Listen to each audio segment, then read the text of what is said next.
社会消息继续要来看到，这真是德国豆菜刀摕炒菜用的剪刀砍人的头，害人都要添10针。台北市一个姓林的查甫，伫咧超级市场准备要算小的时，看到一个姓高的妇人人含店员伫咧验货站。这个姓林的查甫本来是好心要来做公亲，结果阵啊公亲变事主，万一含妇人人伫咧冤家，结果一个气性落地，摕准备要算小用的这个剪刀来做武器，一直喊对方，引起对方互人送去病院了后，添要10针，敢若有脑震荡的情形。动手这个查甫，互对方告，法院判爱关50天，会当缓刑2档。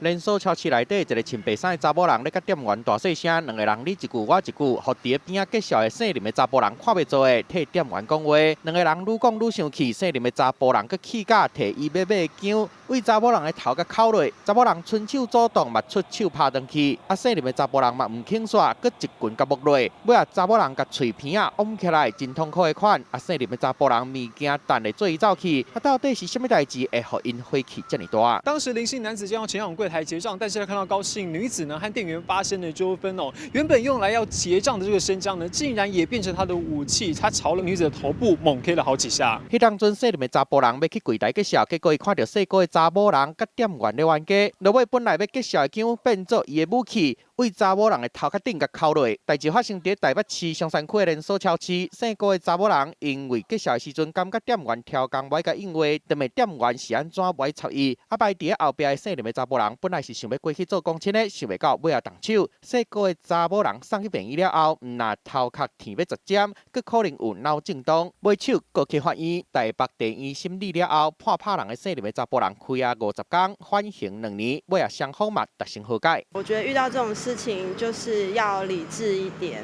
因为你用动粗的方式是不好的效果啊。拍人的姓林的查甫人，之前特别因为情绪失去控制，互送去病院过。这回佮公亲变事主，摕炒菜用的姜来甲人拍，真正是互人看甲人气。记者综合报道。